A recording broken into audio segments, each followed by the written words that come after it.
Bazball എന്തെന്ന് ചോദിച്ച സിറാജിനും Bazball കാണിച്ചു കൊടുത്തു. ഗ്രോസാം ബോൾ എന്ന് പറഞ്ഞ ഗില്ലിനും ബാസ്ബോൾ എന്താണെന്ന് കാണിച്ചു കൊടുത്തു. ഇംഗ്ലണ്ട് ബാറ്റ് ചെയ്യാൻ വരുന്നു. സാക്ട്രോളിയും വെൻഡക്കറ്റും കൂടെ ചേർന്ന് ഇന്ന് വന്ന് ബാസ്ബോൾ കളിക്കുന്നു. കഴിഞ്ഞ കളിയിൽ അവർ ചുരുട്ടിക്കെട്ടി വെച്ചിരുന്ന ബാസ്ബോൾ ഇന്നാണ് മാഞ്ചസ്റ്ററിലോട്ട് വന്നപ്പോഴത്തേന് ബാസ്ബോൾ പൊടി തട്ടിയെടുക്കുന്നു. ഇൻഡിസിപ്ലിൻ ബോളിംഗ് ഇന്ത്യ ഫാസ്റ്റ് ബോളർമാർ ബുംറയായാലും സിറാജ് ആയാലും കമ്പോജ് ആയാലും ഷാദുൽ താക്കൂറും ഇൻഡിസിപ്ലിനായിട്ട് ബോൾ ചെയ്യുന്നു. ഋഷഭ് പന്ത് ഇന്ന് ഇട്ട് കൊടുത്ത ഒരു സ്പാർക്ക് ക്യാരി ചെയ്യാൻ ഇന്ത്യയുടെ ബോളർമാർക്ക് കഴിഞ്ഞില്ലല്ലോ. ആ ചെറുക്കൻ ഒറ്റ കാലിൽ മുടന്തി വന്നിട്ട് ബാറ്റ് ചെയ്തിട്ട് പോകുന്നു.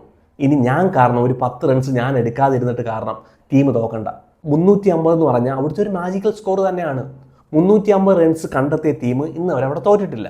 ഫസ്റ്റ് ബാറ്റ് ചെയ്യുന്ന ടീം നോക്കുവാണെങ്കിൽ ലാസ്റ്റ് 5 കളിയിൽ 350 റൺസ് സ്കോർ കണ്ടെത്തിയിട്ടുണ്ടെങ്കിൽ അവിടെ തോറ്റിട്ടില്ല. എല്ലാം ഓക്കെ ആയിരുന്നു. ഒരു 358 റൺസ് എല്ലാവരും കൂടെ കൂടി വാലറ്റോ എല്ലാം കൂടെ കൂടി ഒരു 358 റൺസ് കണ്ടെത്തുന്നു. നമ്മൾ വിചാരിച്ച എല്ലാം ഓക്കെ. ശുഭം. ഡേ 2 ആണ്. ബാറ്റിങ്ങിന് പറ്റിയ ഒരു സർഫസ് ആണ്. ഓവർകാസ്റ്റ് കണ്ടീഷൻ ഇല്ല.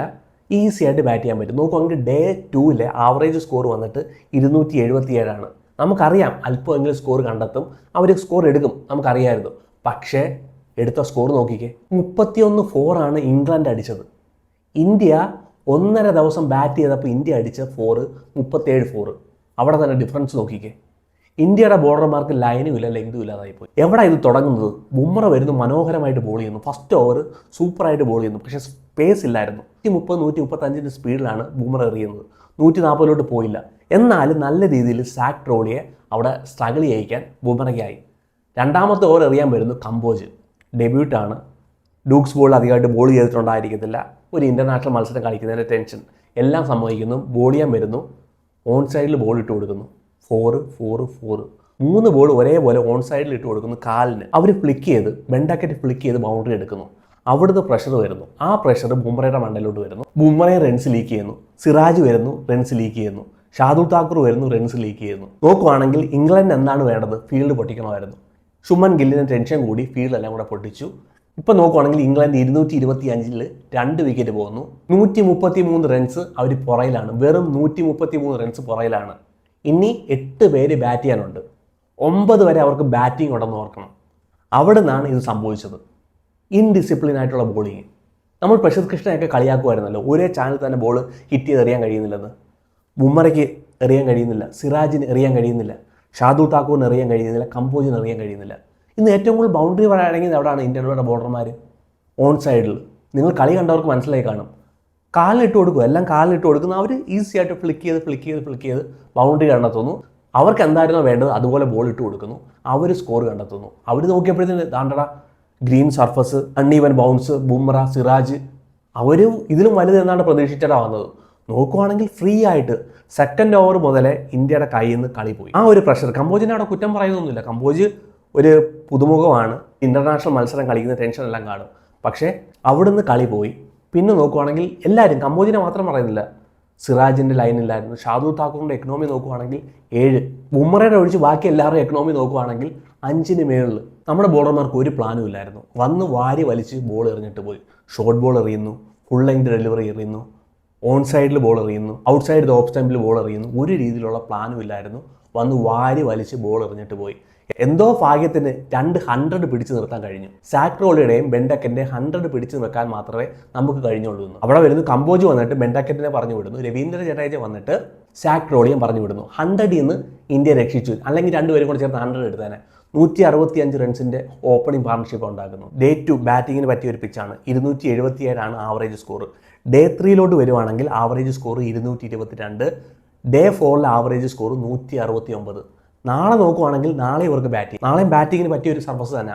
ഇനി ട്രെയിൽ നോക്കുവാണെങ്കിൽ 133 റൺസ് മതി ഇനി ഇവർക്ക്. 7 റൺസ് ഇവർ കണ്ടെത്തി കഴിഞ്ഞ് ഇവരെടുക്കുന്ന ഓരോ സ്കോറിനും ഇന്ത്യ വില കൊടുക്കേണ്ടതായിട്ട് വരും. അതായത് ഡേ 4 അവിടെ പോയി ബാറ്റ് ചെയ്യുമെന്ന് വെച്ചാൽ അത്ര എളുപ്പമല്ല. ഒന്നിൽ ഇംഗ്ലണ്ട് ഇവിടുന്ന് എടുക്കുന്ന സ്കോർ ഇന്ത്യക്ക് ഫസ്റ്റ്, അത് മറികടക്കണം. അത് കഴിഞ്ഞിട്ട് ഇന്ത്യ ഒരു സ്കോർ സെറ്റ് ചെയ്യണം, അത് ഇംഗ്ലണ്ടിന് കൊടുക്കണം. നമുക്ക് 8 വരെ ബാറ്റിംഗ് ഉണ്ടെന്നേ. 3 ഓൾറൗണ്ടർമാർ ടീമിലുണ്ട്. നമ്മുടെ ഓൾറൗണ്ടർമാരെ 80 ബോൾ 100 ബോൾ കളിക്കും. എടുക്കുന്ന റൺസ് 27 റൺസ് 20 റൺസ്. 100 ബോൾ കളിക്കും. എന്നാൽ ഇംഗ്ലണ്ടിലോട്ട് നോക്കിക്കേ, 90 ബോളിൽ 90 റൺസ് എടുക്കും. നമ്മുടെ ഓൾറൗണ്ടർമാർ 100 ബോളിൽ 20 റൺസ് 27 റൺസ് എടുക്കും. അതാണ് ഡിഫറൻസ്. ഞാൻ ഇപ്പോഴും പറയാം, നമുക്ക് എന്തിനാണ് 3 ഓൾറൗണ്ടർമാർ? ഒരു പ്രോപ്പർ നമ്പർ 6-ലെങ്കിലും ഒരാളെ, ഒരു പ്രോപ്പർ ബാറ്ററെ ഇടുന്നത്. 4 കണ്ടെത്തും നിങ്ങൾ. ഈ 3 ഓൾറൗണ്ടർമാരെ വെച്ചിട്ട് എന്നാണ് നേടിയത്? ഇന്ന് നോക്കുമെങ്കിൽ സുന്ദറിന് ബോളിങ്ങും കൊടുത്തില്ല. റൺസ് വരുന്നില്ല. ഇന്ന് ഇന്ത്യയുടെ ബോഡി ലാംഗ്വേജ് കണ്ടായിരുന്നു. ബോൾ ചെയ്യാൻ വരുമ്പോഴത്തേനും അത്ര കോൺഫിഡൻസ് അല്ലായിരുന്നു. ഇന്ത്യക്ക് അറിയാം ഒരു 50-60 റൺസ് കുറവായിരുന്നു, ഷോർട്ട് ആയിരുന്നു എന്ന് ഇന്ത്യക്ക് അറിയാം. ഞാൻ പറയുന്നത് നമുക്ക് നമ്പർ 6 ഒരു പ്രോപ്പർ ബാറ്റർ ഇട്, ഒരു ലോങ് ഇന്നിങ്സ് കളിക്കാൻ കഴിയുന്ന ഒരു 60, 70, 80 റൺസ് കണ്ടെത്താൻ കഴിയുന്ന, നമ്മൾ 60 ബോൾ 70 ബോൾ 80 ബോളൊക്കെ സുന്ദർ കളിക്കും, ഷാർദുൽ താക്കൂർ കളിക്കും, രവീന്ദ്ര ജഡേജ കളിക്കും. ഞാൻ സമ്മതിക്കുന്നു, അവർ കളിക്കും. നമുക്ക് 3 ഓൾറൗണ്ടർമാർ ആവശ്യമുണ്ടായിരുന്നു ഈ ഒരു പിച്ചിൽ. നമുക്ക് കേവലം 193 റൺസ് ചേസ് ചെയ്യാൻ കഴിയുന്നില്ല ഈ 8 പേരെ വെച്ചുകൊണ്ട്. നമ്മൾ അഭിനവ് ശർമ്മയെ കെട്ടിപ്പൊതിഞ്ഞുകൊണ്ട് ലോകം മൊത്തം ചുറ്റി നടത്തും, കളിപ്പിക്കാൻ ഇടത്തില്ല, വെള്ളം കൊണ്ട് കൊടുക്കാൻ പറഞ്ഞു വിടും. ജുറേലിനെ ടീമിൽ ഇടത്തില്ല. ആരെങ്കിലും എവിടെയെങ്കിലും ഒന്ന് ഇടന്നേ, ഒരു പ്രോപ്പർ 6 ബാറ്ററായിട്ട് പോകും. 2 ഓൾറൗണ്ടർമാരെ ഇടും, ഒരു കുഴപ്പമില്ല. വാലറ്റത്തിൻ്റെ പെർഫോമൻസ് നമുക്കറിയാം മോശമാണെന്ന്. സോ അതുപോലും കഴിയുന്നില്ല. ബോൾ ചെയ്യാൻ നമുക്ക് കഴിയുന്നില്ല, നമുക്ക് ബാറ്റ് ചെയ്യാൻ കഴിയുന്നില്ല. ഇംഗ്ലണ്ട് നോക്കുവാണെങ്കിൽ വലിയ രീതിയിൽ ബോൾ ചെയ്തില്ല. പക്ഷേ അവിടെ ഒരു ബെൻ സ്റ്റോക്ക് ഉണ്ടായിരുന്നു. ബെൻ സ്റ്റോക്ക് വന്ന് 5 വിക്കറ്റ് നേട്ടം കരസ്ഥമാക്കുന്നു.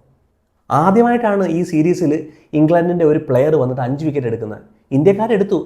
സിറാജ്, ആകാശ് ദീപ്, ബുംറ എല്ലാം 5 വിക്കറ്റ് കരസ്ഥമാക്കി. ഇംഗ്ലണ്ടിൽ ആദ്യമായിട്ട് വന്നിട്ട് 5 വിക്കറ്റ് കരസ്ഥമാക്കുന്നു. ഇന്ന് ബെൻ സ്റ്റോക്ക് അവിടെ ഇല്ലായിരുന്നെങ്കിൽ എനിക്ക് തോന്നുന്നു ഇന്ത്യക്ക് കുറച്ചും കൂടെ സ്കോർ ചെയ്യാൻ കഴിഞ്ഞേനെ.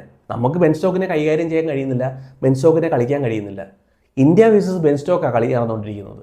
ബോളിംഗ് വരുമ്പോഴത്തേന് അവിടെ നമുക്ക് വലിയൊരു ബോളിംഗ് നടക്കുന്നില്ല. ജോഫ് ആർച്ചർ വന്ന് അവിടെ രവീന്ദ്ര ജഡേജയും ഋഷഭ് പന്തിൻ്റെ വിക്കറ്റ് എടുത്തു. അല്ലാതെ നോക്കുകയാണെങ്കിൽ ബെൻ സ്റ്റോക്ക് വന്നിട്ട് മെയിൻ വിക്കറ്റ് എല്ലാം എടുത്തുകൊണ്ട് പോകുന്നു. ഇന്നലെ വന്ന് ശുഭ്മൻ ഗില്ലിനെ എടുക്കുന്നു, സായി സുദർശനെ അവിടെ എടുക്കുന്നു, സുന്ദറിനെ എടുക്കുന്നു, ഷാർദുൽ താക്കൂർ 40 റൺസ് എടുത്തിരുന്ന ഷാർദുൽ താക്കൂറിനെ എടുക്കുന്നു. സെറ്റായിട്ട് നിന്നവരെല്ലാം താണ്ട പറഞ്ഞു വിടുന്നു. ബെൻ സ്റ്റോക്ക് 5 വിക്കറ്റ് നേട്ടം കരസ്ഥമാകുന്നു. ബെൻ സ്റ്റോക്ക് വരുന്നു, ഒരു ചാനൽ തന്നെ ബോൾ ഹിറ്റ് ചെയ്ത് എറിയുന്നു, ഷോർട്ട് ബോൾ എറിയുന്നു. സായി സുദർശനെതിരെ ഷോർട്ട് ബോൾ എറിയുന്നു, സുന്ദറിനെതിരെ ഷോർട്ട് ബോൾ എറിയുന്നു. നമ്മുടെ ബോളർമാർക്ക് എന്തായിരുന്നു പ്ലാൻ? ഒരു പ്ലാനും ഇല്ലായിരുന്നു. അൺഈവൻ ബൗൺസ് കിട്ടുന്ന ഒരു പിച്ചിൽ നമ്മുടെ ബോളർമാരെ എറിഞ്ഞില്ല. നമ്മൾ തട്ടിയും മുട്ടിയൊക്കെ ഒരു 358 റൺസ് എടുത്തു. പക്ഷേ നോക്ക്, 358 റൺസിന് ഇനി ഇംഗ്ലണ്ട് 133 റൺസിന് അകലെ മാത്രമാണ്. ഇനി ഇന്ത്യക്ക് ഇവിടുന്ന് ജയിച്ചു കയറണമെങ്കിൽ ഇവരെ 133 റൺസ് ഇവർക്ക് വേണം. ഇന്ത്യക്ക് ഇവരെ പിടിച്ചു കെട്ടാൻ കഴിയുമോ? ഒരേ ഒരു ഓപ്ഷനെ കാണുന്നുള്ളൂ. ഈ പിച്ചിൻ്റെ ആവറേജ് പരിശോധിക്കുകയാണെങ്കിൽ ഡേ 3 മുതൽ ഡേ 5 വരെ 8 മുതൽ 9 വരെ വിക്കറ്റ് സ്പിന്നർമാർക്ക് കിട്ടും. സോ നാളത്തെ ദിവസം സ്പിന്നർമാർ ഇന്ത്യക്ക് വേണ്ടി എന്തെങ്കിലുമൊക്കെ ചെയ്തു 20 റൺസിൽ 1 വിക്കറ്റ് കിട്ടും. അതാണ് ഇവിടുത്തെ ഒരു ആവറേജ് സ്പിന്നർമാരുടെ. സോ സ്പിന്നർമാർ റോളിലോട്ട് വരണം. ഇന്ത്യയുടെ ഫാസ്റ്റ് ബോളർമാർ അല്പമെങ്കിലും ഗുഡ് ലെങ്ത് ഡെലിവറി, നല്ലൊരു ചാനൽ കണ്ടുപിടിച്ച് ആ ചാനൽ തന്നെ ഹിറ്റ് ചെയ്തെറിയാൻ കഴിയുവാണെങ്കിൽ ചിലപ്പോൾ മാച്ചിലോട്ട് തിരിച്ചു വരാൻ കഴിയുമായിരിക്കും നമുക്ക്. സെറ്റ് ബാറ്റർമാർ പോയി, സാക്രോളിയും മെൻഡക്കറ്റും പോയി, ഇനി ഓലി പോപ്പും റൂട്ടും ഉണ്ട്. ഇവരുടെ വിക്കറ്റ് ഇന്ത്യയുടെ ഫാസ്റ്റ് ബോളർമാർക്കും ഇന്ത്യയുടെ സ്പിന്നർമാർക്കും കൂടെ ചേർന്ന് നാളെ എടുക്കാൻ കഴിയുമെന്നാണ് നോക്കിക്കാണുന്നത്. നാളെ കാണാം എന്ത് സംഭവിക്കാൻ പോകുന്നു എന്നുള്ളത്.